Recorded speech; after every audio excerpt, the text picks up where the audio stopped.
Hi everyone. Today I'm here to show you a really quick project on how to make, I don't know if you want to call this a journal or a photo book, just using the rectangle pop-out insert die that came in one of the card kits. I think it was the May card kit. Very, very simple, and it really only uses a few products. So stay tuned and we'll get started. Okay, so to make this project, you're only going to need a few materials. You're going to need two or three pieces of cardstock. Choice of color is yours. You're going to need the rectangle pop-out insert die. And really, you're just going to use the largest die and the shadow die. So these two. You'll need a paper pad. Any, again, is your choice. You'll need some ribbon, any size, any color, doesn't matter. And just some glues, whether they're tape, wet glue, tape runner, red liner tape, anything, it's your choice. And that's pretty much it.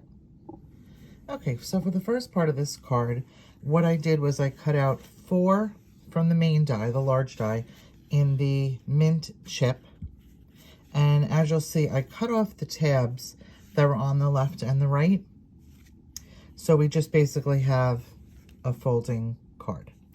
I then used the outline die to cut out from the paper pad. I used from the Grateful collection. I cut out a bunch of different papers and I glued them on. I used my tape runner and I just glued them on one side of each of these. So basically I cut out 8 of different colored papers. Again, your choice. You can mix, match, whatever your theme of the book will be. And then I also needed 2 for the front cover. So when we glue this and assemble this, I'm going to need a front cover, and then I'm also going to need a back cover. Okay. So the first and the last item that you're going to need is a square that we're going to use for the binding. So when all of these are put together, let me just put a few of them together so you can see what I'm talking about. We're going to put binding over this. We're going to cover it so it doesn't look messy, but so that way the binding looks nice and neat. And when you open the book, it'll kind of hold things together as well.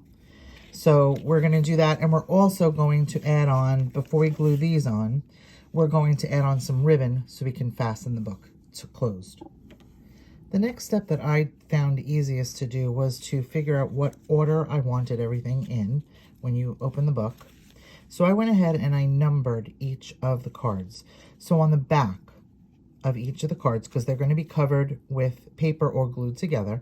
So if I wanted this to be my pages 1 and 2, I put a 1 on this side and a 2 on this side. Here's my 3 and 4, 5 and 6, 7, and my back will be 8. So now I know how I can glue these easiest together without mixing that up. And I'll go ahead and do that off camera. Okay, so I have now my book is glued together. I have glued together all of the pages except I have not put the cover on or the back cover on. So I have 2 glued to 3, 4 to 5, and 6 to 7. And you can see it's nice and secure. So the next thing you want to do is you want to cut 2 pieces of ribbon. I did about 10 or 12 inches, which is definitely going to be too long, but it's easier to cut down than try and tie something that doesn't fit. And you're going to want to tape that on. And you're going to want to tape it in the exact same spot on the back with the other string.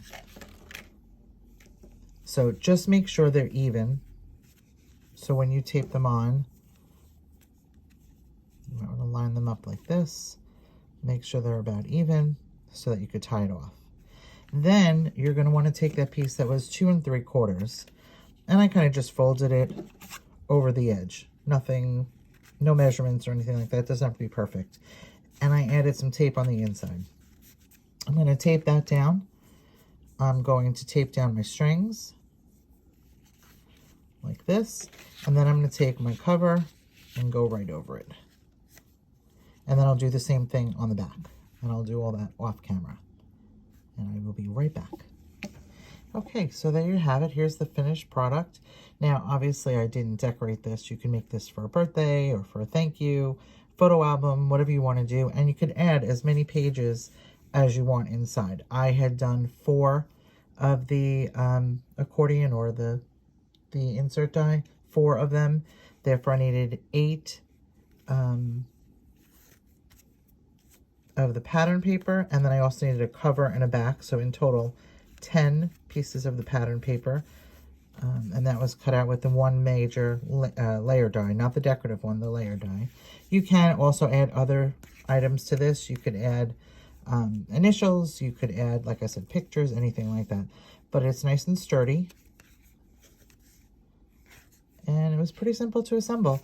Now, if you want to make this larger, this is 2 3/4 by 2 3/4, this seam binding. It really kind of ended up over here. So I think you really have enough. I don't think you'll have to adjust any measurements on this whatsoever. I think you have plenty of space that you wouldn't have to add anything larger, even if you added several more pages. And the string, I probably wound up cutting off maybe an inch or 2 from the end. So you can make the strings as long or short as you want, or you could even put, you know, some other kind of closure to it. That's up to you. But I thought this is a nice, simple project, and something that really just did not take that long, but looks really cute. Hope you enjoy it, and if you would, you could add comments or show me some of your final projects when you finish, and let me know what you think, or if there's something else you'd like to see in the future. Thanks.